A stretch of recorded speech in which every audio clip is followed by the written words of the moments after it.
You ever have one of those moments where a single sentence flips a switch inside you? For me, it was, "It's my pool anyway. My mom basically runs this place." Let me rewind. I just moved into this fancy-looking condo community, one of those spots with a sparkling resort-style pool waterfall feature fancy lounge chairs. The whole dream. It wasn't a mansion, but it was mine. Years of saving, working extra shifts, skipping vacations, all for this place. And that first Saturday, I was ready. Book sunblock, oversized shades, peace. Then she appeared.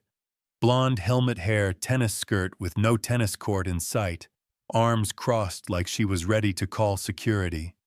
She marched up and without so much as a hello hit me with, "Is that your real hair or a weave? Just hope it doesn't shed in my pool." I blinked. Just blinked. My brain completely blue-screened. She didn't wait for a response, just launched into a speech about cleanliness, foreign substances, and how she was head of the welcoming committee, which, as I learned, was code for self-appointed neighborhood dictator. From that day on, the violation notices started. Brightly colored welcome mat, illegal.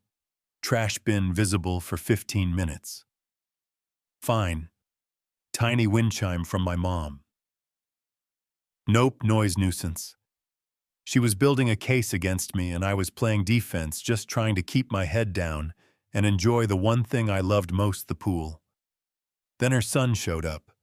Massive truck fraternity stickers, music blasting like it was spring break every day.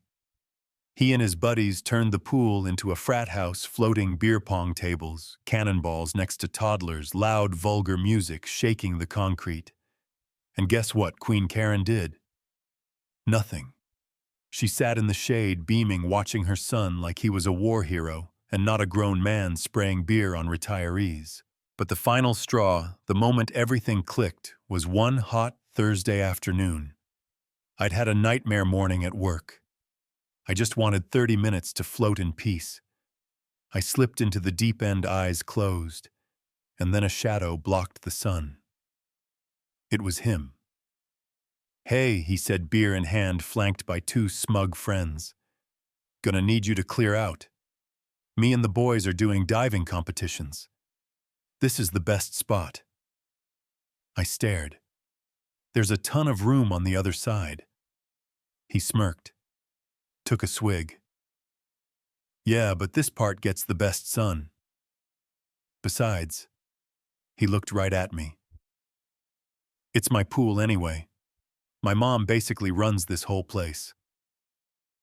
That was it. That sentence, that smug, entitled, spoiled little line. I didn't argue. I didn't yell. I just swam to the edge, toweled off, and walked away. But I wasn't retreating. I was planning. That weekend was his big party, Chad's annual pool blowout. Flyers were up everywhere. I spent the next 24 hours researching every single way to silently, cleanly, completely drain a community pool. Maintenance manuals, pump diagrams, YouTube tutorials. I learned it all. Located the pump room, a beige concrete shed hidden behind some hedges. Even got a copy of the key using a little well-timed phone call and a fake emergency. Saturday morning, I wore old jeans, a gray tee, work boots, the whole, and just a maintenance guy look. I walked straight to the shed, unlocked it, flipped the pump to waste, and let it roar. Hours later, I slipped in my secret weapon, a sump pump with a long drainage hose tucked into the bushes. Quiet, steady, relentless. At 4:15 p.m., Chad's buddy, tribal tattoo and all, took a running cannonball leap and landed with a brutal thud. No splash, just wet concrete and a broken dream. The pool was empty, bone dry. Chad ran over, eyes bulging. "What the where's the water?" His party crumbled like stale cake. Beer pong table grounded. Girls packing up. Bros texting Ubers. Karen stormed out, tried the padlock, found it intact. No sign of tampering. No proof. Just a bone-dry crater and a dozen red Solo cups melting in the sun. That night, an HOA-wide email went out calling it vandalism and threatening special assessment fees. But then, something wild happened. The neighbors started talking. On the forum, in the parking lot, whispering at mailboxes. Honestly, it was getting out of control. His friends nearly knocked over my toddler. She fined me for a pink flower pot, but let her son blast music all day, and just like that, the tide turned. Karen retaliated, sent me a certified letter threatening eviction. Said they had a witness. Said I matched the description. Said I'd be removed for repeated non-compliance. I was shaking for maybe 5 minutes. Then I knocked on Frank's door. Frank, the rosebush guy. He read the letter, snorted, and said, "She's bluffing, and it's time someone called it." He introduced me to the Patel's sweet family she'd harassed for their cooking smells. We formed a little alliance, gathered evidence, dug into HOA budgets.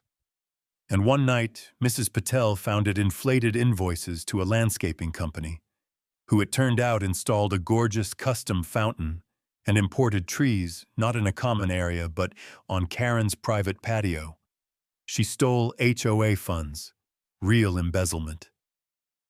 The next HOA meeting, standing room only. She stood at the podium ready to point the finger at the pool vandal, and right before she could finish, Frank stood up. Calm, firm. Then Mrs. Patel. Then me, projector in hand, flipping through invoice records, photos, receipts, the works. The room exploded. People shouting, "Thief, resign, vote her out," and just like that they did. Unanimous. She was stripped of her title, removed from the board, and slapped with restitution fees so big her son's truck disappeared the next day. Karen moved out within a month. Now the pool's open.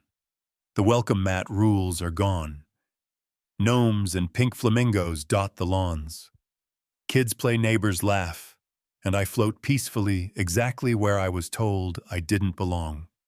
And that Hello Sunshine mat, the one she fined me for, is still on my doorstep. Faded but proud. So yeah, maybe I drained a pool, but it turns out sometimes you gotta empty the whole thing just to prove who it really belongs to. Now let me ask you, was I wrong? Or was that justice? Drop your take in the comments. Ever had to deal with someone like Karen or Chad? Tell me what you would have done. And if you'd have pulled the plug too.